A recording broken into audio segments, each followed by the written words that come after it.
José Swing renunció a la presidencia de la Corte Nacional de Justicia después de una semana de presiones por su respaldo a Mario Godoy. Daniela Camacho dirigió la sesión y se perfila como presidenta encargada. El Ministerio de Defensa frenó la colocación de un mega radar para vigilancia antinarcóticos que en diciembre debió reemplazar al que fue saboteado en Montecristi en 2021. Según documentos de esa cartera, no están listas las vías de acceso. Las lluvias dan un respiro al sector eléctrico. Los embalses de las hidroeléctricas de Azuay empezaron a recuperar sus niveles de agua. Además, la central sopladora volvió a funcionar en 100% tras recuperar su turbina. Desde hoy se aplican los nuevos precios de los combustibles. El diésel bajó 3 centavos, las gasolinas Extra y Ecopaís 5 centavos y la Super 17 centavos. Valores que se mantendrán hasta el 11 de febrero. Ivonne Bacchi confirma su candidatura a secretaria de la ONU. La impulsa Líbano y cuenta con respaldo de Estados Unidos. Bacchi ha sido funcionaria diplomática de Ecuador desde la década de los 80. Días cruciales para Nicolás Maduro y su esposa Celia Flores. El ex agente de inteligencia venezolano Hugo Carvajal, alias El Pollo, culpable en narcotráfico y preso en una cárcel de Nueva York, está dispuesto a testificar contra el dictador. Sorpresa en el fútbol europeo, el PSG de William Pacho perdió ante el París FC y quedó eliminado de la Copa en Francia. Esta tarde, José Swing renunció a la presidencia de la Corte Nacional de Justicia tras una serie de cuestionamientos por su respaldo al titular de la Judicatura, Mario Godoy, quien está envuelto en un escándalo de presiones a un juez para favorecer a un narcotraficante. Con esta noticia, amigos, comenzamos Televistazo Estelar este lunes 12 de enero. Buenas noches y bienvenidos.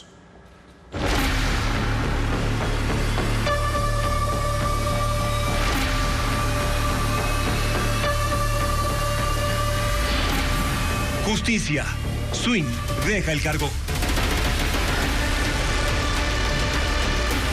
Sí, José Swing perdió el apoyo de la mayoría de sus compañeros. Ahora, la jueza Daniela Camacho está encargada y anunció una nueva sesión para definir la presidencia. Jacqueline Rodas con más información de la reunión de esta tarde en la Corte Nacional de Justicia. Sin el respaldo de la mayoría de los jueces titulares y tras una ola de pedidos para que se vaya, José Swing finalmente renunció a la presidencia de la Corte Nacional de Justicia. Lo anunció en una sesión que fue transmitida en vivo. He presentado mi renuncia al encargo de presidente de la Corte Nacional de Justicia. Este acto responde a una convicción profunda: preservar la institucionalidad, despejar cualquier sombra de duda. Los cuestionamientos públicos recientes han generado un escenario de tensión que no debe trasladarse a la estabilidad de la institución. Swing llegó a este punto salpicado por el escándalo que rodea al titular de la Judicatura, Mario Godoy, 2 veces nominado por él, en medio de cuestionamientos por su cercanía al gobierno y presiones a un juez anticorrupción para que falle a favor de un narcotraficante. En su despedida, Swing defendió su terna. Se realizó conforme a derecho, sin acuerdos políticos ni intereses ajenos a la evaluación profesional de los candidatos. Doctora Camacho, queda usted a cargo. José Swing abandonó la sala y la jueza Daniela Camacho asumió la dirección de la sesión, porque más temprano la presidenta subrogante Emma Tapia también renunció. El doctor Swing no va a permanecer en la sesión. No. Luego el pleno discutió quién debe asumir la presidencia. Debería elegirse un presidente encargado y un subrogante encargado. Cuando se encargó a las funciones de la doctora Emma Tapia y el doctor José Swing, se estableció justamente una resolución, por lo que este pleno deberá acogerse a lo ya resuelto y no es necesario hacer elecciones al respecto. Es decir, que Daniela Camacho se quede en la presidencia por ser la más antigua. También se emocionó emitir un acuerdo de agradecimiento a las autoridades salientes, pero no se dio paso. Objetamos la presidencia del doctor José Swing por no estar de acuerdo en la dirección del pleno. Mal podría, en caso personal, poner una carta de felicitación frente a la acción que ha desplegado durante estos 2 años. La jueza Camacho clausuró la sesión. Inmediatamente serán convocados a una sesión. Gracias. Suspendan, por favor, la transmisión. No se indicó cuándo será la próxima sesión. Desde este lunes corre el plazo de 5 días para que la Comisión de Fiscalización de la Asamblea Nacional revise la solicitud de juicio político en contra de Mario Godoy, presidente del Consejo de la Judicatura. La bancada de la Revolución Ciudadana teme que el proceso se estanque en esa mesa legislativa. Con desconfianza y advertencias por parte de los proponentes, el juicio político contra el presidente del Consejo de la Judicatura, Mario Godoy, inicia su trámite en la Comisión de Fiscalización de la Asamblea Nacional. Tener un informe que recomiende el juicio o lo archive tardará como máximo 38 días. La primera, segunda semana de febrero, porque acuérdense que corre a partir del día de hoy estos plazos. El día de hoy empieza a correr los primeros 5 días que vencen el día viernes. A pesar de los pedidos públicos de renuncia por los hechos que lo llevan a este proceso de juicio y horas después de que el CAL diera luz verde al trámite, Godoy dijo que se someterá a esta investigación como una muestra de fortalecer la institucionalidad. Por eso estaré ahí, para defender mi honra, la institución y probar que prevalecen los hechos, no rumores ni ataques. Mientras adelanta que llevará nueva documentación a la mesa legislativa, los impulsores del proceso temen que el caso se diluya antes de llegar al Pleno, pues dicen que ya ha ocurrido con juicios similares. Estamos preocupados, como lo señala usted, de qué es lo que pueda pasar en esta comisión de fiscalización, que prácticamente ha traicionado los intereses del pueblo ecuatoriano. Pero realmente nuestra postura es en favor de los ecuatorianos y de la transparencia y que se esclarezca todos estos temas. En caso de que la comisión de fiscalización emita un informe recomendando el juicio político, para llegar a la censura y destitución de Godoy se requieren 101 votos, una tarea que desde ya ven difícil. Sería realmente vergonzoso para la bancada de ADN y para el gobierno que después de las declaraciones que han dado de manera pública luego se desdigan en el Pleno. El pasado 5 de enero, Mario Godoy compareció ante el Pleno para referirse a las supuestas presiones que se dieron desde el Consejo de la Judicatura al juez anticorrupción Carlos Serrano para fallar a favor en un caso de narcotráfico. Lejos de referirse al tema, atacó a varios sectores políticos. No hubo espacio para preguntas ni debate, algo que se espera cambie en una próxima ocasión. Y al contrario, los 5 consejeros de participación ciudadana en la designación del presidente del Consejo de la Judicatura no irán a juicio político. Así lo anunció la Asamblea Nacional, justificando que 16 asambleístas del correísmo que respaldan ese juicio presentaron firmas, pero con inconsistencias. Diego Cuenca explica la resolución. La Asamblea Nacional anunció este lunes que 5 vocales del Consejo de Participación Ciudadana y Control Social, CPCCS, no irán a juicio político. Se trata de Andrés Fantoni, Joana Verdesoto del Salto, Yasmín Enríquez, David Rosero y Piedad del Rocío Cuarán. A ellos, el correísmo los acusa de incumplimiento de funciones en el proceso de designación de Mario Godoy como presidente del Consejo de la Judicatura. Esa decisión la tomó el Consejo de Administración Legislativa CAL, liderado por Nils Olsen, del movimiento oficialista. Un comunicado explica que fue debido a inconsistencias en las firmas de respaldo a la solicitud de juicio político presentada por el asambleísta Luis Molina. El legislador Molina, del movimiento correísta Revolución Ciudadana, reaccionó en redes sociales y adjuntó documentos. Aquí están las firmas que sí son válidas. Que el país sepa la verdad. Buscan ganar tiempo para que el CPCCS designe, fuera de la ley, al sucesor de Mario Godoy. Pretenden canjear impunidad por votos, usando el juicio político como moneda de cambio.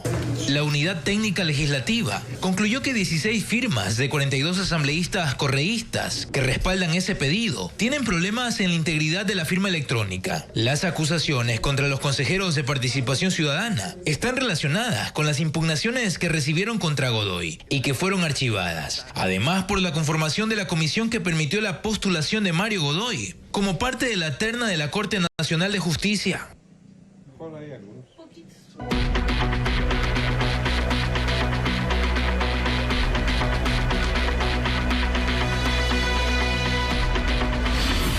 Fronteras, un frente descuidado. El Ministerio de Defensa suspendió el contrato de compra de un radar de largo alcance para detectar narcoavionetas en Manabí y la costa del Pacífico por falta de infraestructura y vías de acceso. El equipo de más de 24 millones de dólares ahora permanece embodegado en las instalaciones del fabricante en España.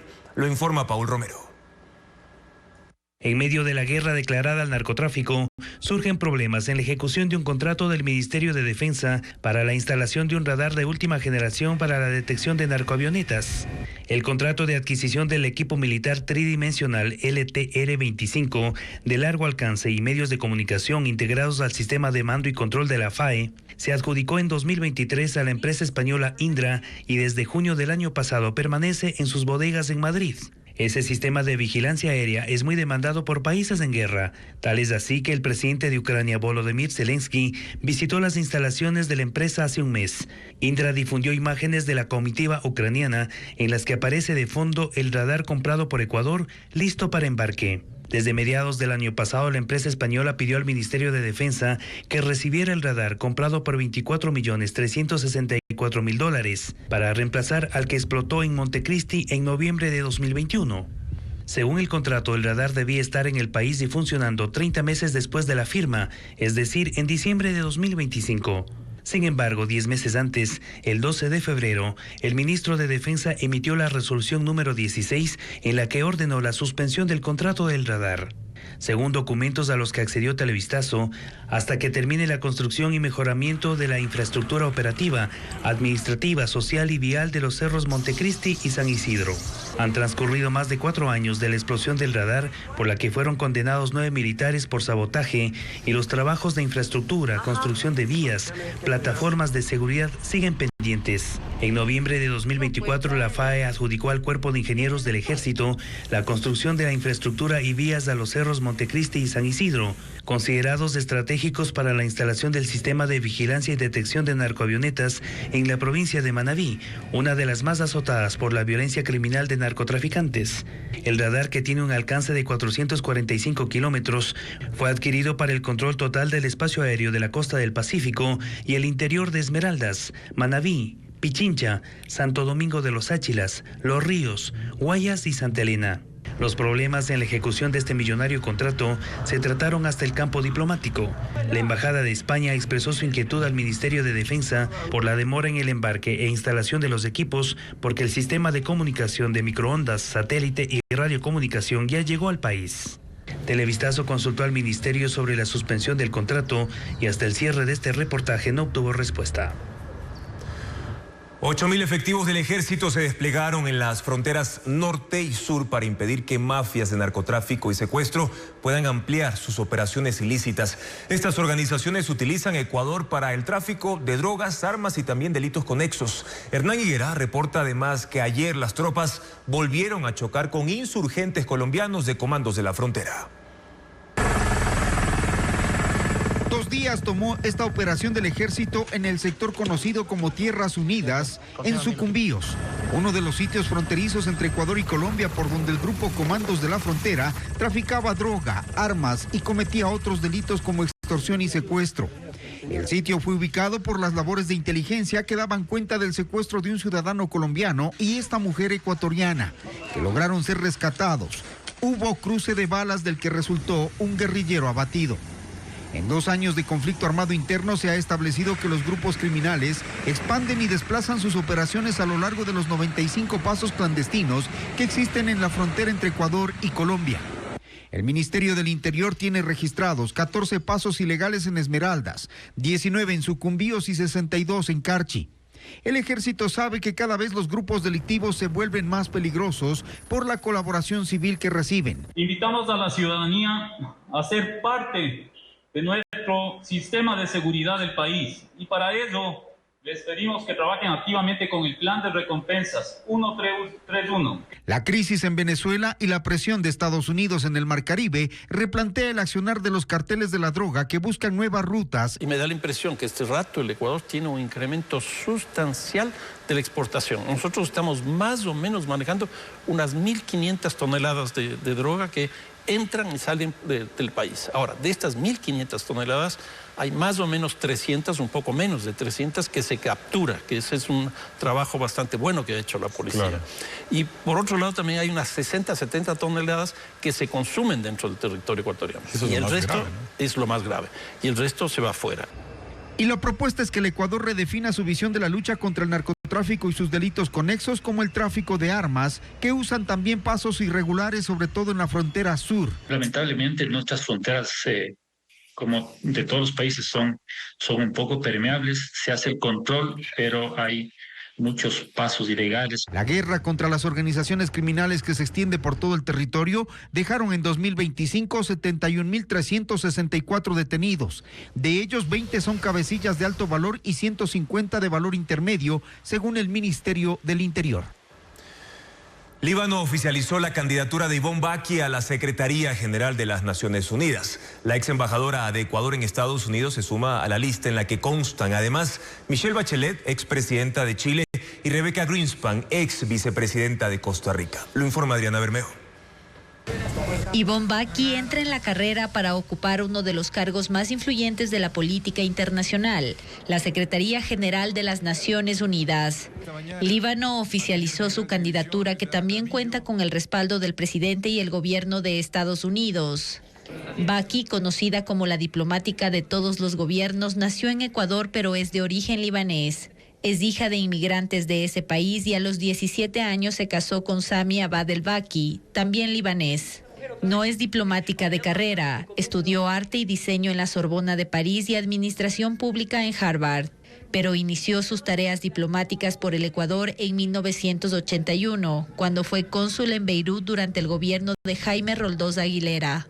En 1992 fue nombrada cónsul honoraria en Boston. En 1998 embajadora de Ecuador en Estados Unidos, cargo que ocupó 4 años. En 2003, el expresidente Lucio Gutiérrez la designó como ministra de Comercio Exterior y en 2006 fue electa parlamentaria andina.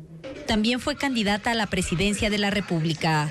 En el gobierno de Rafael Correa lideró la fallida iniciativa Yasuní ITT, que buscaba dejar bajo tierra el petróleo del Parque Nacional Yasuní. Vuelve a la política exterior como embajadora de Ecuador en Estados Unidos durante los gobiernos de Lenín Moreno, Guillermo Lasso y Daniel Noboa. Antes ya había ocupado ese cargo en la presidencia de Yamil Maguad. También ha sido embajadora en Qatar y Francia.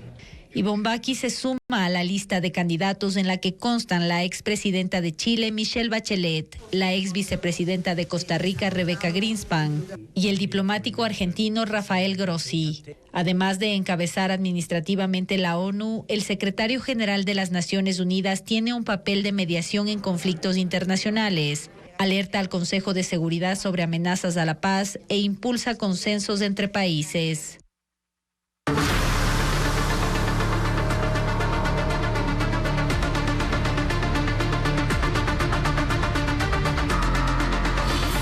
Maduro al banquillo en Estados Unidos. Son días decisivos en el proceso judicial contra Nicolás Maduro y su esposa Cilia Flores por presunta conspiración para traficar drogas hacia Estados Unidos. Mientras, Hugo, el Pollo Carvajal, ex jefe de inteligencia de Venezuela, se perfila como testigo clave tras declararse culpable en 2025 de cargos de narcotráfico y terrorismo en Estados Unidos. Carvajal, extraditado desde España en 2023. Pedro Jiménez nos cuenta. Son días cruciales para la preparación del juicio contra Nicolás Maduro y su esposa Cilia Flores, acusados por delitos de conspiración para traficar drogas a Estados Unidos. El Departamento de Justicia ya no menciona al Cartel de los Soles como una típica organización de narcos, sino más bien como un sistema que auspicia esas actividades. Una red mucho más grande con la que patrocina el narcotráfico desde altas esferas del gobierno. La administración Trump, a través del secretario de Estado Marco Rubio, ha dicho que la actividad narco de Nicolás Maduro comenzó mucho antes, en tiempos de Hugo Chávez, una época de la que salió otro personaje, Hugo Carvajal, alias El Pollo, que llegó a ser uno de los hombres más fuertes del chavismo. Fue jefe de inteligencia de 2004 hasta 2014. Se separó de Maduro y huyó a España en 2019. Fue extraditado a Estados Unidos en 2023, acusado de narcotráfico y terrorismo. Se declaró culpable en 2025 y espera sentencia. Carvajal conoce todos los secretos del régimen y ahora ha ofrecido declarar contra Maduro. A Carvajal le atribuyen una carta enviada a Donald Trump en diciembre, indicando que el propósito del Cartel de los Soles, iniciado por Chávez y seguido por Maduro, era usar la droga como arma contra Estados Unidos. que fue una política deliberada y que hubo colaboración del régimen con las FARC, el ELN, inteligencia cubana y la guerrilla libanesa de Hezbollah en Venezuela. Analistas aseguran que si Carvajal es llamado a declarar, dará al jurado la visión interna de la inteligencia y el liderazgo militar en Venezuela. La sentencia contra Carvajal se dictará el 23 de febrero. El juicio contra Maduro y Cilia Flores empezará el 17 de marzo. Hasta entonces, los abogados de Maduro podrían solicitar liberación bajo fianza o cuestionar la legalidad del operativo para detenerlo, mientras que la Fiscalía presentará evidencias y argumentos para respaldar los cargos de los que Maduro y Flores se han declarado inocentes. El régimen venezolano liberó esta madrugada a otros 24 presos políticos. Se trata de personas que estaban recluidas en los centros penitenciarios El Rodeo 1 y La Crisálida en el estado Miranda. El gobierno de Venezuela liberó esta madrugada a 15 hombres del centro penitenciario El Rodeo 1 y a 9 mujeres del penal La Crisálida. Con ellos, los excarcelados bajo la administración de Delcy Rodríguez suman 41, según la ONG Foro Penal, aunque el gobierno afirma que han sido liberados 116. Entre ellos están 2 ciudadanos italianos, Alberto Trentini y Mario Burlò, detenidos en 2024 de forma arbitraria según sus abogados, pues nunca se formularon cargos formales contra ellos. Ahora se encuentran en la Embajada de Italia en Caracas. A la par, crece la expectativa por la posible liberación del diputado opositor Juan Pablo Guanipa, capturado por el régimen en mayo de 2025. También se menciona el caso de Rafael Tudares, yerno de Edmundo González, que está preso desde hace más de un año. De manera extraoficial, se habla de una pugna interna dentro del gobierno, entre sectores que buscan mantener la represión contra los que apuestan por una mayor colaboración con Estados Unidos, considerados traidores al chavismo.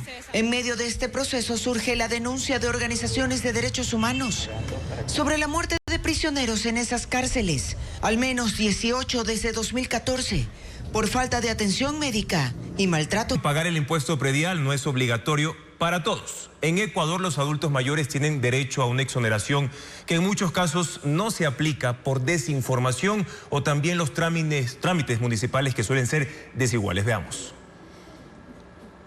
Con el inicio del calendario tributario municipal, miles de adultos mayores siguen pagando el impuesto predial sin saber que hay un beneficio clave, la exoneración total o parcial de este tributo. Según la Ley Orgánica de las Personas Adultas Mayores, quienes tengan 65 años o más pueden acceder a la exoneración del impuesto predial, siempre que cumplan ciertos requisitos como tener ingresos mensuales de hasta 5 salarios básicos, es decir, $2.410, ser propietario del predio, que a su vez no debe superar el patrimonio máximo de 500 salarios básicos, equivalentes a $241.000. Si se exceden estos límites, el beneficio no se pierde, sino que se aplica de forma proporcional. Por ejemplo, si tiene un bien sobre los $300.000, como el máximo es $241.000, se hace la reducción del excedente, que quedan $59.000, y sobre esos $59.000 paga el impuesto predial. La exoneración no es automática. En la mayoría de municipios, el adulto mayor debe realizar un trámite previo para que el gobierno local verifique su edad, ingresos y patrimonio.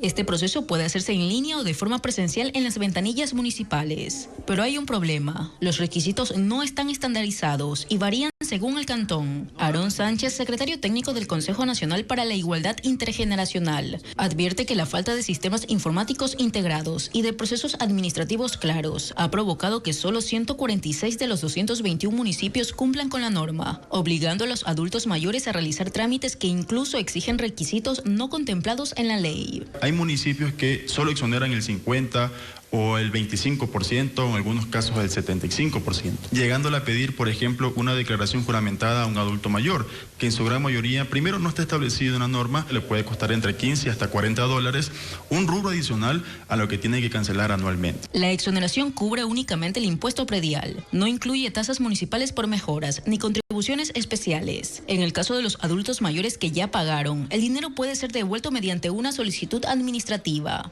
Según datos oficiales, en Ecuador, más de 700.000 adultos mayores constan como propietarios de predios, pero solo cerca de 290.000 acceden actualmente a este beneficio. El presidente Daniel Noboa compartió indicadores económicos de su gestión y los contrastó con cifras atribuidas al gobierno del expresidente Guillermo Lasso. Expertos revisaron estos datos y detectaron afirmaciones falsas, imprecisas y omisiones clave como la deuda pública y también el riesgo país. Adriana Bermeo con el informe. En una publicación de X, el presidente Daniel Noboa expuso 25 indicadores económicos y sociales, acompañados del mensaje: somos un país distinto, uno que está viendo resultados de lo construido. Hace una comparación con datos atribuidos al gobierno de Guillermo Lasso y detalla, por ejemplo, que en su gestión la pobreza, el desempleo, la inflación y el riesgo país disminuyeron, mientras que el empleo adecuado, las ventas, las exportaciones y la reinserción escolar mejoraron. Algunos usuarios de X reaccionaron y recordaron que al listado le faltan cifras, como las de homicidios en aumento o las de la caída de la producción petrolera.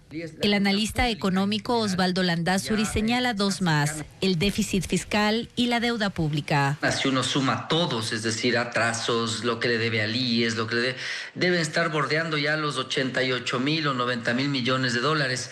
Añade que si hay más dinero circulando en el país, se debe a los bonos entregados por el presidente Noboa y el dinero de remesas y exportaciones que en 2025 alcanzaron cifras récord. Y hay un cuarto que hay que ponerle cuidado y atención, y ese es la plata o el dinero del crimen organizado que está circulando en el país. Porque si no, ¿usted cómo se explica que además de ser el año en donde recupera el consumo, baja la pobreza, también es el más violento de la historia del país? El portal periodístico de verificación de datos Lupa Media revisó 22 de los 25 datos publicados por Noboa y detectó que 3 son falsos, 17 imprecisos y 2 no verificables. En términos generales, el gobierno comparó sus mejores cifras con las más bajas del gobierno de Guillermo Lasso. Por ejemplo, hablando de pobreza o desempleo, coge un dato de junio de 2021. Cuando Lasso tenía un mes de gobierno. Queda claro el uso de algo que se conoce como cherry picking, es decir, una estrategia que se aplica mucho en comunicación política, que es el uso de datos reales, pero que son presentados fuera de contexto y que se prestan a la mala interpretación. Ecuador Chequea también revisó 14 de las cifras y concluyó que 2 son falsas, 4 imprecisas y 8 engañosas. Una sesión extraordinaria del Consejo Cantonal de la Libertad fue convocada para mañana a las 4 de la tarde en el Palacio Municipal. Tendrá como único punto del día el conocimiento y resolución del desistimiento parcial de la compra del terreno de 93 hectáreas en ese cantón. Esta convocatoria se da luego de que en la mañana no se logró instalar la sesión y ya son 12 días en los que el alcalde Francisco Tamariz y los concejales, quienes votaron a favor de la venta de ese terreno, no han acudido al municipio ni se han pronunciado públicamente sobre este hecho. Seguimos informando. Manabí registra 50 crímenes en los primeros 12 días de 2026. Solo este fin de semana se reportaron 21 muertes violentas y entre los hechos está incluso el hallazgo de 5 cabezas cercenadas en una playa de Puerto López. Manabí vivió otro fin de semana marcado por una escalada de violencia. Lo que empezó con 18 asesinatos terminó con una cifra aún mayor. Al cierre del domingo ya se contabilizaban 21 crímenes. El panorama es aún más grave si se amplía la mirada. En los primeros 12 días de este 2026, Manabí ya suma 50 crímenes. No todos constan en las estadísticas oficiales, debido a que en algunos casos, los familiares de las víctimas impidieron el levantamiento forense. En este panorama, una escena causó conmoción. 5 cabezas humanas fueron halladas al norte de la playa de Puerto López, en un sector con acumulación de maleza y palizada, alejado de los circuitos turísticos. Las identidades se confirmaron tras el reconocimiento de los familiares. Según el reporte policial, las víctimas son Pedro Mero, Jorge Quijije, Anthony Anchundia, Daniel Reyes y Bernardo Medranda. Este último registra antecedentes por tenencia de armas. Todos tenían entre 20 y 34 años. Los restos que se encontraron de alta mar llegaron hasta la playa. Significa que el incidente fue fuera, no dentro de Puerto López. Puerto López permanece intervenido desde diciembre, tras convertirse en escenario de una cadena de crímenes. Como parte de esa medida, medio centenar de policías y más de 80 militares se mantienen de forma permanente en el cantón, organizados en cuadrillas que operan por tierra y por mar. Hemos realizado más de 30 allanamientos en la jurisdicción de Puerto López, en ese sector, y lo que hemos podido determinar es los lugares que han sido ocupados anteriormente por estos GDO. Y a pesar de todas estas acciones, la violencia no se detiene.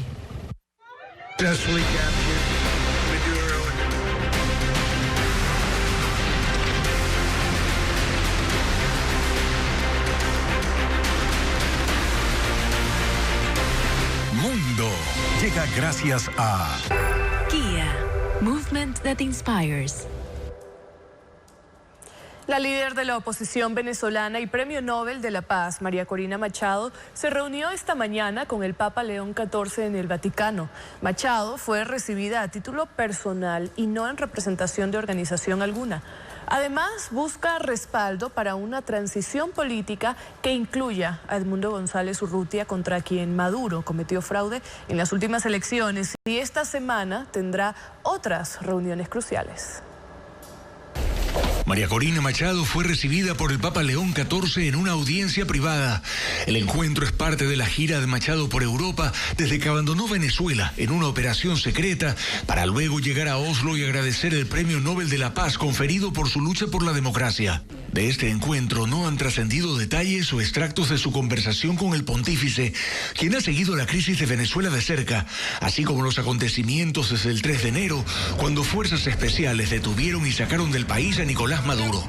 Al día siguiente, el Papa León XIV expresó su preocupación, haciendo un llamado a superar la violencia, a que se mantenga la soberanía venezolana y el respeto a los derechos humanos y garantías civiles. María Corina Machado llama a que se respete la voluntad popular del 28 de julio de 2024, luego de denunciar el fraude de Nicolás Maduro contra Edmundo González Urrutia, quien le ha pedido a María Corina Machado que sea su vicepresidenta. Pero la transición en Venezuela es recién el tercer paso en los planes de Estados Unidos, que ha empezado por negociar con el gobierno encargado de Delcy Rodríguez el comercio de enormes cantidades de crudo y apunta a reflotar la industria petrolera venezolana antes de ejecutar alguna estrategia en lo político. Aún así, el presidente de Estados Unidos, Donald Trump, ha confirmado que recibirá a María Corina Machado este 15 de enero en Washington. Cuba niega negociaciones con Estados Unidos luego de que el presidente Donald Trump llamara al régimen a llegar a un acuerdo, mientras que La Habana enfrenta la presión de Washington, que ya bloqueó el envío de petróleo de Venezuela a la isla tras la captura de Nicolás Maduro. Cuba siente la presión de Estados Unidos tras la captura de su mayor aliado, Nicolás Maduro. El presidente Donald Trump ahora tiene en la mira al régimen de La Habana y los instó a llegar a un acuerdo o afrontar las consecuencias. El mandatario cubano Miguel Díaz-Canel dice que nadie les dicta qué hacer y en una publicación en X negó estar en alguna negociación. No existen conversaciones con el gobierno de Estados Unidos, salvo contactos técnicos en el ámbito migratorio, escribió. Trump aumentó la presión el fin de semana, bloqueando el envío de petróleo de Venezuela a la isla, poniendo fin a más de 20 años de cooperación. En la época de Hugo Chávez, el régimen venezolano envió hasta 10.000 barriles diarios a cambio de apoyo en asistencia médica, en deporte y recientemente se confirmó que también en seguridad. Esa ayuda fue disminuyendo por la crisis venezolana hasta llegar hasta 35.000 barriles en 2025. Sin embargo, seguía siendo el principal proveedor de la isla, por encima de México, que aporta 12.000, y Rusia, que apoya con 8.000 barriles. La reducción del suministro podría dejar a oscuras a Cuba, que ya sufre cortes eléctricos de varias horas, además de afectar el transporte y la producción. La isla necesita unos 110.000 barriles de petróleo diarios para funcionar con normalidad, pero procesa por su cuenta aproximadamente 40.000, por lo que depende en gran parte del crudo que recibe del exterior. México descarta una intervención militar de Estados Unidos. La presidenta Claudia Sheinbaum dijo que tuvo una buena conversación con el mandatario estadounidense Donald Trump y que ambos gobiernos seguirán trabajando juntos en temas de seguridad. La llamada, de aproximadamente 15 minutos de duración, se produjo luego de semanas de amenazas de Trump de atacar posiciones de los cárteles en territorio mexicano. Washington presiona para que haya acciones más contundentes contra los cárteles y ofrece apoyo militar. Sin embargo, Sheinbaum dijo que su gobierno siempre se ha negado porque no lo considera necesario. No es necesario. Y el presidente de Estados Unidos, Donald Trump, ofrece ayuda para asegurar la libertad de Irán, que atraviesa la tercera semana de protestas contra el régimen islámico. El gobierno acusó a los manifestantes de actuar por intereses extranjeros y afirmó que si Washington los ataca, responderán destruyendo todas las posiciones del país norteamericano en la región.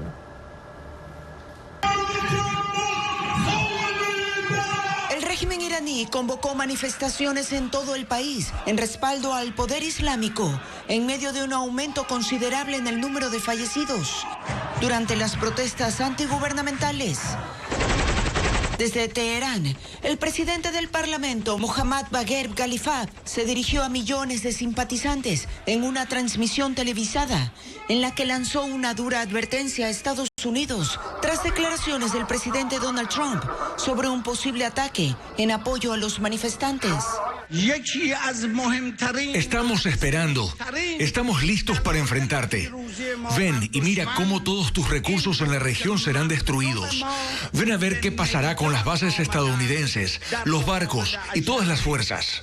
El ministro de Asuntos Exteriores de Irán, Abbas Araghchi, aseguró que el régimen posee muchos documentos y evidencias que demuestran la participación de Estados Unidos e Israel en las recientes movilizaciones.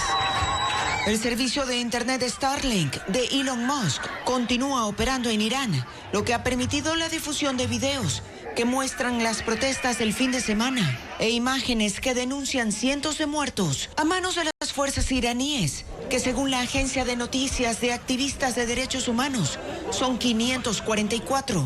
Pese a la escalada de tensión, el presidente estadounidense Donald Trump afirmó que su administración mantiene conversaciones para coordinar una posible reunión con Teherán. Ayer los líderes de Irán llamaron, quieren negociar. Creo que están cansados de ser golpeados por los Estados Unidos. Irán quiere negociar, sí. Las protestas en Irán iniciaron con reclamos económicos, pero derivaron en un movimiento más amplio contra el régimen que gobierna el país desde 1979. En Estados Unidos, la secretaria de Seguridad Nacional, Kristi Noem, ordenó el envío de cientos de agentes de la patrulla fronteriza y del ICE a la ciudad de Minneapolis para reforzar la seguridad federal. Ocurre mientras manifestantes y la alcaldía presionan para que los agentes se retiren de la ciudad y terminen las redadas migratorias. Las tensiones estallaron la semana pasada cuando un agente de inmigración disparó y mató a Renee Nicole Good, una ciudadana estadounidense, alegando que actuó en defensa propia porque la mujer a bordo de su vehículo intentó atropellarlo. Y Rusia enfrenta un invierno inclemente con intensas nevadas y temperaturas extremas. Durante el fin de semana se acumuló más de medio metro de nieve en las calles de la capital Moscú, provocando accidentes viales, cancelación de vuelos y paralización del transporte público. Moscú quedó cubierta por un espeso manto blanco luego de un histórico temporal invernal. Más de 50 centímetros de nieve cayeron sobre la capital rusa, la mayor cantidad registrada en 70 años. Centenares de vehículos quedaron varados en medio de la tormenta, con temperaturas entre 3 y 14 grados bajo cero, debido a accidentes múltiples y cierres preventivos. Las operaciones del metro de la ciudad fueron suspendidas por varias horas, al igual que la movilización de buses, y miles de personas tuvieron que trasladarse a pie en medio de la intensa nevada. Los vuelos fueron cancelados en el principal aeropuerto de Moscú hasta el sábado por los riesgos en la pista y la escasa visibilidad. Según las autoridades, el temporal fue consecuencia de un ciclón volcánico que golpea el centro de Rusia. El municipio de Quito denuncia que partidarios de ADN perforaron ilegalmente 2 huecos en el estadio de Calderón para poder realizar una convención en esa zona populosa de la ciudad. Ahí todavía permanecen restos de comida y pancartas del evento oficialista. Y Diego Puente recorrió ese centro deportivo y nos cuenta más. A un costado de la cancha del Estadio de Calderón, en el norte de Quito, continúan arrumadas las tarrinas con restos de comida que se repartieron el sábado en el primer encuentro provincial de dirigentes de ADN, en Pichincha. Cerca hay banderas y lonas gigantes, amontonadas. El encuentro, dicen las autoridades municipales, no solo que se hizo sin permisos, sino que hubo actos que rayaron en lo ilegal para llevarlo adelante y guardan los registros en videos y fotografías. El miércoles, por ejemplo, recibieron la denuncia de que las paredes externas se estaban pintando con los colores de ADN y el rostro del presidente Daniel Noboa por cuadrillas lideradas por Segundo Sarmiento. Los agentes de control pidieron parar esa actividad y exigieron el retiro de pancartas gigantes al interior del Coliseo. Pero hubo problemas cuando ellos intentaron llevarse las canecas con pintura morada. Personal de la Agencia Metropolitana de Control procede a subir las canecas de pintura a las camionetas municipales y el señor Sarmiento, junto con las personas que estaban ahí, amenazan a los funcionarios municipales y ponen candado en las puertas, sin dejarles salir. Aproximadamente media hora retenidos los funcionarios aquí. Los organizadores del evento, dice la administración zonal, abrieron el jueves y viernes huecos en la pared del estadio. Lo hicieron en la noche. Cosa que además de ser peligroso es ilegal. Y es ilegal porque para usted hacer un movimiento de tierras, botar una pared o construir una pared en un predio, sea público o privado, necesita tener permiso de actividades menores, que ese también es otorgado por el municipio y ellos no lo tenían. Por ahí pasaron decenas de personas el sábado para participar del evento calificado como multitudinario por asambleístas de ADN. La ministra de Gobierno y directora provincial del movimiento oficialista, Natalie Morillo, acusó al municipio de impedir la realización del encuentro y de afectar incluso a deportistas al cerrar el Coliseo, y que pidieron los permisos a la Liga Barrial. Lo ocurrido durante el fin de semana no fue un simple desacuerdo administrativo, sino un acto de bloqueo institucional injustificable. La administración zonal señala que ha dado permisos para eventos proselitistas de ADN en el pasado, pero que en esta ocasión nunca hubo un oficio solicitando el espacio. Aunque el Coliseo y la tribuna son de propiedad del municipio, el estadio no tiene dueño y el Cabildo tiene avanzado un proceso para tener su posesión. Esta tarde el Consejo de Quito llevó a cabo una sesión extraordinaria para abordar la inseguridad que deja ya 4 fallecidos en lo que va de 2026. Los concejales demandaron diálogo con el gobierno central mientras buscan alternativas para contener la ola de violencia, como lo explica Carla Delgado. Muertes violentas y varios ataques armados registrados durante los primeros días de 2026 volvieron a poner en evidencia los graves problemas de inseguridad que enfrenta la ciudad de Quito. Ante este escenario, este lunes el Consejo Metropolitano sesionó de manera extraordinaria para analizar la situación. A la reunión fueron invitados ciudadanos que cuestionaron el trabajo de las autoridades municipales, así como la falta de recursos entregados por el gobierno nacional a la policía. Durante la sesión, el alcalde de Quito señaló que la inseguridad que vive la capital responde a un problema estructural a nivel nacional. Quito es hoy la capital del país que está cuarto en las peores estadísticas de inseguridad. Por su parte, varios concejales recalcaron que el distanciamiento entre el gobierno central y el municipio debe terminar.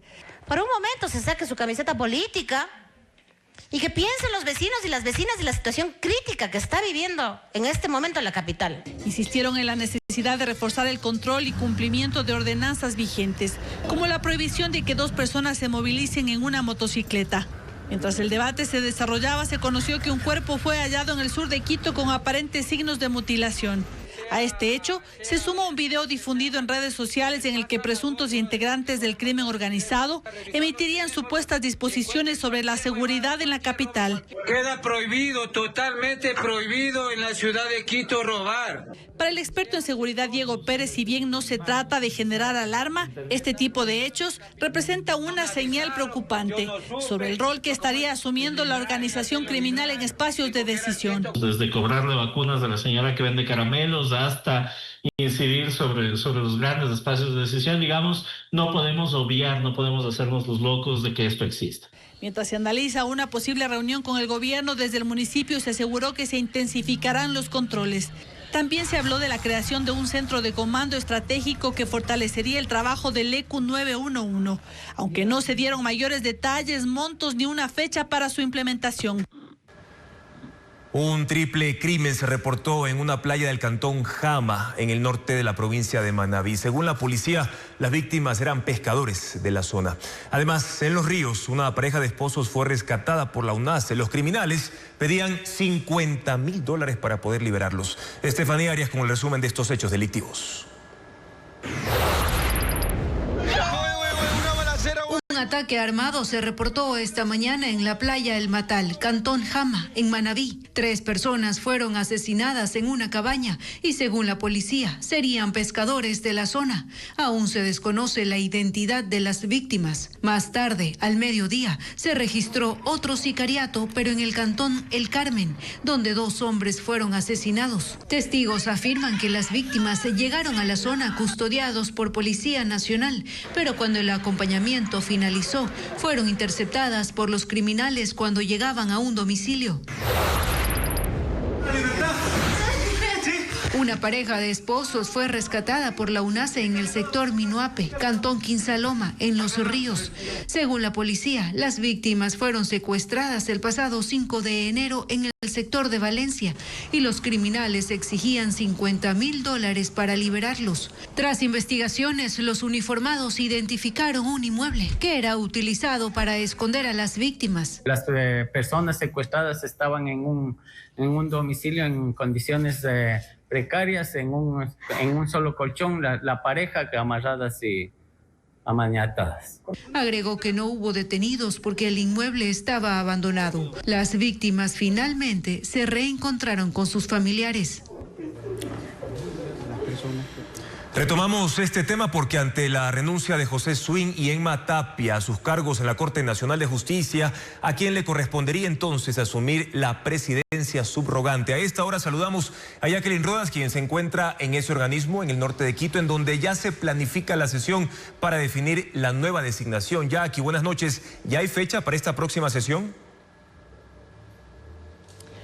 Todavía no hay fecha, Juan Carlos, y pues tras estas renuncias a esta hora en la Corte Nacional, justamente el debate va en ese sentido. ¿Quién va a reemplazar a José Swing en el encargo de la presidencia de la Corte Nacional de Justicia tras su renuncia? Y al parecer ahí va a haber una nueva polémica, pues en el cierre de la sesión de esta tarde ya se dejaron ver al menos 2 posturas. Hay jueces que pidieron a la jueza Camacho que llame a una sesión para hacer elecciones y nombrar al nuevo presidente y presidente subrogante, que se daría un nombramiento entre los 8 jueces titulares que quedan, pues José Swing y Emma Tapia ya no participarían. Sin embargo, hay otro grupo de jueces que opinan distinto. La jueza Rosana Morales en la sesión de esta tarde ya dijo que no caben elecciones, sino que se debería aplicar la resolución 03-2024 que fue emitida por el propio Pleno y que dice que ante la ausencia temporal de presidente y presidente subrogante debería asumir el juez o jueza más antigua, que en este caso es la jueza Daniela Camacho, quien hoy dirigió la sesión y es quien debe convocar en las próximas horas a una reunión del Pleno. Hasta este momento hemos consultado a varios jueces, aún no hay esa convocatoria. Si se da mediante Pleno extraordinario, deberá hacerse con 24 horas de anticipación. Así que mañana sabremos específicamente cuándo y a qué hora se dará esta sesión y sobre todo cuál va a ser el método de elección del juez que va a reemplazar a José Swing como presidente encargado de la Corte Nacional de Justicia. Es lo que ocurre a esta hora aquí en la Corte.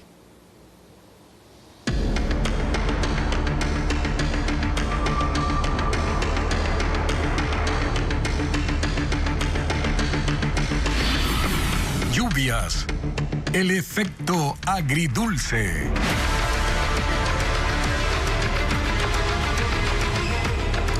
Los embalses de las hidroeléctricas de Azuay empezaron ya poco a poco a recuperar sus niveles gracias a la lluvia de anoche en el sur del Ecuador.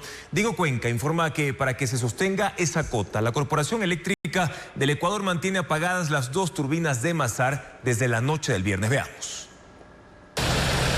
La fuerte lluvia que cayó entre la noche del domingo y madrugada de este lunes en el sur del país incrementó el caudal de los 4 ríos de Cuenca en Azuay. Los afluentes Machángara, Tarqui, Yanuncay y Tomebamba reciben entre 4.000 y 8.000 litros de agua por segundo. Eso significa que volvieron a tener caudales normales, según el monitoreo que hace Etapa, la empresa municipal de agua potable. Ya no están parcialmente secos como lucían el viernes pasado. Esa precipitación ayudó a que el río Paute empiece a llenar los embalses del complejo hidroeléctrico del mismo nombre, que está conformado por las 3 centrales más importantes del país. El caudal de ese afluente pasó de 30 a 104 metros cúbicos por segundo y sigue creciendo. Esa agua empezó a llegar al embalse de Masare, cuya cota está en 2.137 metros sobre el nivel del mar, a 16 metros del nivel máximo. Para sostener la recuperación de esa reserva, la Corporación Eléctrica del Ecuador, CELEC, mantiene apagadas las 2 turbinas de esa central desde la noche del viernes. Pero las hidroeléctricas Molino y Sopladora funcionan al 100%, especialmente esta última, porque desde las 9 de la noche del domingo retomó las operaciones, luego de culminar el mantenimiento de emergencia para reparar una de las 3 turbinas que estuvo dañada durante 13 días. Las 3 hidroeléctricas en buenas condiciones tienen capacidad para generar 1.757 megavatios, que sirven para cubrir el 30% de la demanda nacional de energía. Y para sostener esa producción eléctrica, necesita que este tipo de lluvias, como las que cayeron anoche, sean constantes. Por ahora, para este lunes hay 82% de probabilidades de que continúen las precipitaciones en el austroecuatoriano. Y precisamente Guayaquil soportó la primera lluvia considerable de 2026, dando por iniciada la temporada invernal en la costa ecuatoriana. Al menos 18 sectores reportaron acumulación de agua, en su mayoría por la mala disposición de la basura. Estefanía Arias conversó con personal del INAMI, que asegura que las precipitaciones intensas continuarán en el litoral por 2 días más. Así pasó la noche de ayer y esta madrugada gran parte del norte de Guayaquil. Se trata de la primera lluvia intensa que soportó el puerto principal en lo que va del año. La acumulación de agua dejó calles anegadas en la avenida Las Aguas, en el sector de la Alborada, en Los Vergeles y en Mucho Lote. Estragos que tomaron por sorpresa a conductores y transeúntes que caminaron descalzos y sin paraguas. Venimos de playas. Estaba lloviendo, la verdad, súper fuerte. Entonces recién venimos con la familia.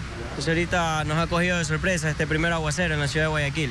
Según Segura EP, 18 sectores de la ciudad se vieron afectados por esta precipitación. Guayaquil acumuló 100 litros de lluvia por metro cuadrado, medición obtenida por los pluviómetros municipales. La mala disposición de desechos, el 99% son por acumulación de basura en los sumideros, lo cual obstruye el paso del agua. De hecho, en el sector de las orquídeas, también en el norte, la zanja central estuvo a punto de colapsar.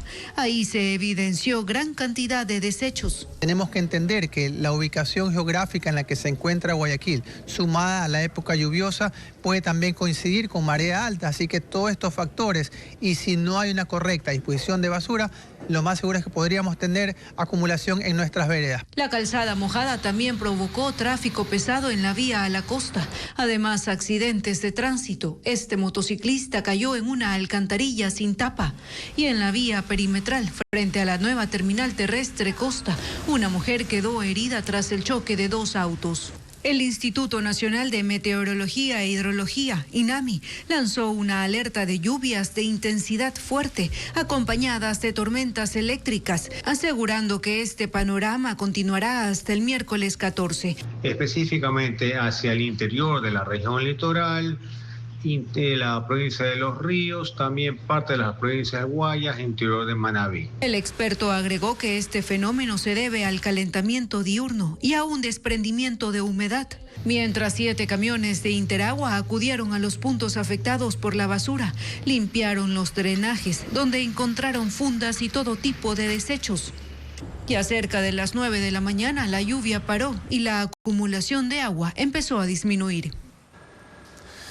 Y la lluvia de anoche provocó cortes de energía en varios sectores de Guayaquil y otros cantones. La Corporación Eléctrica del Ecuador reportó la caída de rayos que afectaron a la subestación Pascuales y aclara que los cortes no están relacionados con problemas de generación eléctrica. 68 sectores fueron atendidos de forma progresiva, como lo reporta María Gabriela Carpio. La lluvia de anoche, que se extendió hasta esta madrugada, no solo inundó calles, también provocó cortes de energía eléctrica en varios sectores de Guayaquil y cantones aledaños. Reportes ciudadanos denunciaron este problema en zonas como Mapasingue, Pascuales, Flor de Bastión y Mucho Lote 2, mientras que en otros puntos como cooperativas de la Vía Daule, Villa Bonita y Durán, se registraron variaciones de voltaje en repetidas ocasiones. Hubo un momento que nos quedamos sin energía, siquiera 1 hora aproximadamente. Asimismo, en redes sociales, usuarios reportaron cortes de luz de hasta 2 horas en el cantón Daule, en sectores como La Aurora, al igual que en urbanizaciones de la vía a San Borondón. De acuerdo con la información oficial, las intensas lluvias acompañadas de tormenta eléctrica provocaron fallas técnicas en la red de distribución. La Corporación Eléctrica del Ecuador, CELEC, informó en su cuenta de X que a las 20 horas con 1 minuto los rayos afectaron la subestación Pascuales, lo que obligó a interrumpir la entrega de energía en el norte de Guayaquil, Daule y San Borondón. Pero aseguró que a las 20 horas con 38 minutos se normalizó la entrega de energía a CENEL y sus unidades de negocio en Guayaquil y Guayas Los Ríos. Sin embargo, pese al anuncio, continuaron los reclamos desde anoche y hasta esta mañana de habitantes que respondieron a la publicación asegurando que seguían sin electricidad en algunos sectores como Flor de Bastión y Mapasingue. Ante esto, la Corporación Nacional de Electricidad, CENEL, detalló en un boletín que como consecuencia principalmente de los rayos se presentaron 2 alertas de consideración en las líneas de subtransmisión de Durán y en la subestación Flor de Bastión. Hasta esta mañana, CENEL había identificado más de 200 novedades en su área de concesión. De ellas, precisaron que 68 sectores de Guayaquil son atendidos con 100 técnicos y 17 camiones canasta para normalizar el servicio. Televistazo solicitó una entrevista a CELEC para ampliar las explicaciones sobre lo ocurrido, pero desde la entidad aclararon que estos cortes no están relacionados con problemas de generación eléctrica, ni tienen vínculo con los niveles de caudales ni embalses, sino que se trató de una falla puntual y localizada, asociada a condiciones climáticas adversas. En Guayaquil, el asesinato de Stalin Olivero Vargas, alias El Marino, cabecilla de la organización Los Lagartos, provocó el incremento de violencia en el Guasmo, zona de operaciones de esta organización criminal. Durante un recorrido, Televistazo constató que los habitantes viven encerrados en sus casas por los enfrentamientos armados que hoy, por ejemplo, dejaron un fallecido en un parque infantil, informa ABC Granja.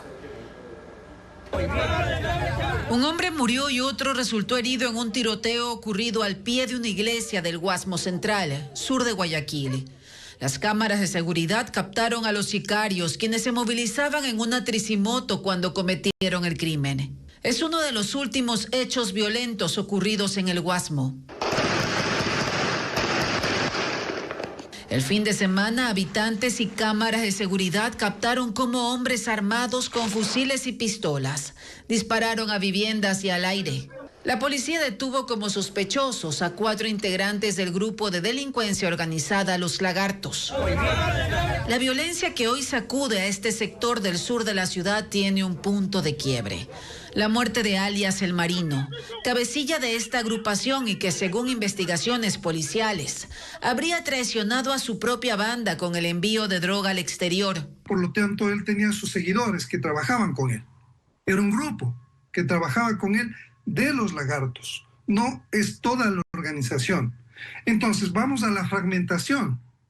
Lo que agudiza esto es que el grupo que está detrás de El Marino es el que también va a tratar de responder a estos asesinatos que acaban de ocurrir. En un recorrido por las cooperativas del Guasmo azotadas por la violencia reciente, Televistazo encontró una comunidad sitiada por el miedo. Claro, aquí es terrible, aquí no se puede venir así nomás, hay que andar escondiéndose, no puede trabajar ni con uniforme porque a los vendedores se los llevan, se los secuestran. Uno que es sano tiene que huir. Esto ya parece como que prácticamente ni los que están en las penitenciarías están cohibidos para circular, está difícil. El miedo también ha provocado que decenas de negocios ubicados en la avenida principal, Raúl Clemente Huerta, cierren sus puertas o desaparezcan. Y por lo tanto, el escenario es fragmentación y seguramente más violencia, y lo que las autoridades deberían decirnos es cuáles son los territorios más peligrosos, empezar una campaña, ¿no es cierto?, de prevención, de difusión, de alerta, activar muchos más operativos en esa zona. El analista concluye en que se requiere una respuesta inmediata y una planificación sostenida para recuperar este y otros territorios cooptados por el crimen organizado. La plataforma Numbeo, una base de datos que recopila información acerca de la calidad de vida en ciudades de todo el mundo, ubica a Guayaquil en el puesto número 15 entre las ciudades con más criminalidad. Quito y Cuenca también aparecen en este índice. Veamos por qué. El índice fue publicado a finales del 2025 y señala las 400 ciudades con más criminalidad en todo el planeta. Según este índice, la ciudad más peligrosa en el mundo es Pietermaritzburg, en Sudáfrica, seguida de Pretoria, también en Sudáfrica, y luego Caracas, en Venezuela. Guayaquil aparece en el puesto número 15, y cuando uno hace clic para ingresar y ver los detalles, se encuentra con datos como estos. Un 87.34% siente que ha habido un aumento de la criminalidad en los últimos 3 años. Un 84.22% habla de crímenes violentos como agresión o atraco armado. Y un 89.78% menciona la problemática de la corrupción y de los sobornos, solo por mencionar algunos. La plataforma en la que están publicados estos datos es Numbeo, una base de datos que recopila información sobre la calidad y el costo de vida en ciudades de todo el mundo. Es una base de datos colaborativa, lo que quiere decir que son los propios visitantes de la página los que responden a formularios, que al final funcionan como encuestas. La página asegura que tiene elementos para filtrar los posibles intentos de spam. Manejan una especie de puntaje.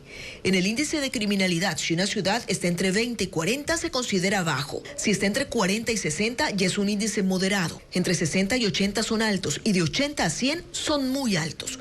Guayaquil tiene un 74.39, es decir, un alto índice de criminalidad.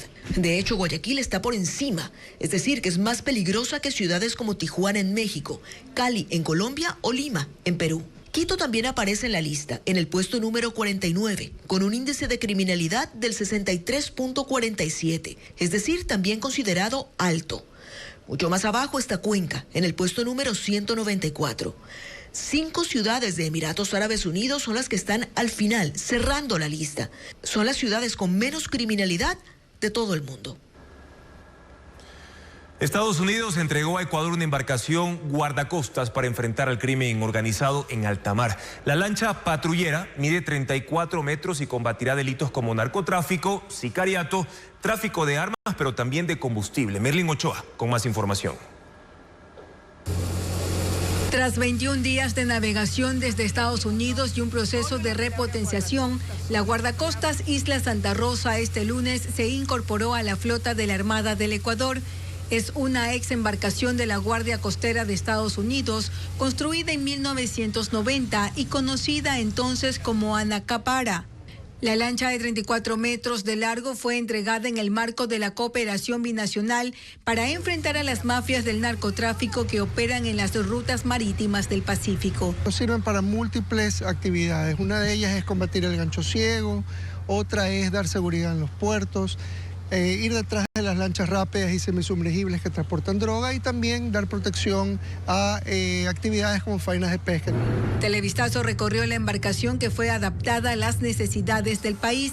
Se reforzaron motores y sistemas de navegación y se incorporaron 2 radares de última generación con capacidad para detectar contactos hasta 151 kilómetros, además de una cámara térmica que permite identificar embarcaciones a 5 millas náuticas, incluso en total oscuridad. A esto se suma un bote táctico con motor fuera de borda para verificar alertas de posible contaminación de buques mercantes con cocaína. Esta lancha patrullera refuerza la capacidad operativa de la Armada. Puede estar hasta 5 días consecutivos en el mar y su capacidad es de 16 tripulantes y 4 oficiales.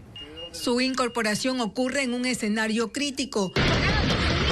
A pocos metros de la base naval sur, un enfrentamiento armado el pasado viernes entre los marinos y el grupo criminal Los Lobos dejó una lancha militar con al menos 4 impactos de bala, tras frustrarse la contaminación de un buque mercante al que querían subir cocaína en la isla Trinitaria. Los narcos huyeron. Pago por esta droga es en armamento. Solamente la cantidad de armamento era grande, sino también el tipo de armamento cambiado ya a un calibre mayor que tenía la capacidad de perforar blindaje de tipo militar. La guardacostas Isla Santa Rosa tendrá base en el sur de Guayaquil y será desplegada hacia Esmeraldas, Manabí y El Oro, zonas clave donde las organizaciones criminales intentan traficar droga, armas y combustible. Además, se cometen sicariatos y extorsiones en el mar. Desde este lunes bajó el precio de las gasolinas Extra, Ecopaís, Super y del diésel. La Agencia de Regulación y Control de Hidrocarburos anunció los valores que se mantendrán hasta el 11 de febrero. Lo informa Luis Alfredo Zúñiga. Los conductores que acudan a cargar combustible se encontrarán con nuevos precios desde este lunes. La Agencia de Regulación y Control de Hidrocarburos anunció los valores en los que se observa una disminución. En el caso de las gasolinas Extra y Ecopaís, bajaron de $2.72 por galón a $2.67, 5 centavos menos. Estos precios se mantendrán hasta el 11 de febrero, mientras el galón de diésel pasó de $2.76 a $2.71, una disminución de 5 centavos. El cambio de precio responde al sistema de bandas que se implementa en el país para subir o bajar el costo de las gasolinas, según los valores del mercado internacional. El precio de la Super también bajó y con un mayor margen de diferencia, 17 centavos menos. Pasó de $3.53 a $3.36, aunque este valor puede variar según la estación de servicio. A la par, la presidenta encargada, María José Pinto, emitió el decreto ejecutivo 278, con el que reformó nuevamente el... Seguimos con más. La edición 83 de los Globos de Oro se celebró anoche en Los Ángeles, Estados Unidos.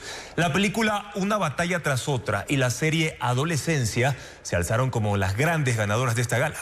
También conoceremos quiénes fueron los actores y actrices ganadores. Más de los pormenores del evento con Ana María Palacios. La película Una batalla tras otra fue la más premiada de los Globos de Oro. Entre sus principales reconocimientos destacan Mejor Película de Comedia, Mejor Dirección y Mejor Guión. En la categoría de Mejor Película de Drama, la ganadora fue Hamlet. El galardón a Mejor Película Animada fue para las guerreras K-Pop. Timothée Chalamet obtuvo el premio a Mejor Actor de Comedia por su actuación en Marty Supreme. Jessie Buckley fue reconocida como Mejor Actriz de Drama por su papel en Hamlet. Wagner Moura ganó el Globo de Oro a Mejor Actor de Drama por su interpretación en El Agente Secreto, convirtiéndose en el primer actor brasileño en obtener este reconocimiento. La serie Adolescencia también lideró la gala con 4 galardones, entre ellos Mejor Miniserie de Televisión, así como Mejor Actor y Mejor Actriz de Reparto en Televisión. Como Mejor Serie de Televisión de Drama se impuso The Pitt.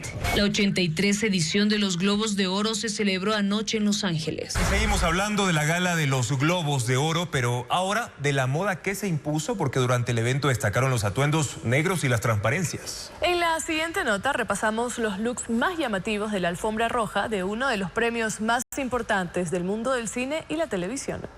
En la alfombra roja de los Globos de Oro, el negro fue el color predominante de la noche. Actrices y celebridades apostaron por looks elegantes y sofisticados. Reafirmaron que este color sigue siendo un infaltable en las grandes galas. También hubo transparencias y entre ellas destacó el vestido de Jennifer Lawrence, bordado con flores en tonos rosa pálido y hojas verdes. Jennifer López lució un diseño de cuello alto en malla nude, con apliques marrones. Jenna Ortega eligió un vestido con aberturas laterales que aportó un aire moderno y atrevido. Selena Gómez deslumbró con un look de Chanel, un vestido de terciopelo negro con plumas blancas, cuya confección tomó 323 horas. Timothée Chalamet apostó por un elegante traje negro. Emma Stone destacó con un conjunto amarillo compuesto por un top satinado. Jacob Elordi, actor de Frankenstein, llevó un traje negro cruzado de estilo sofisticado. Pamela Anderson lució un vestido blanco de corte elegante y minimalista. Julia Roberts sobresalió con un vestido negro de escote profundo en forma de V.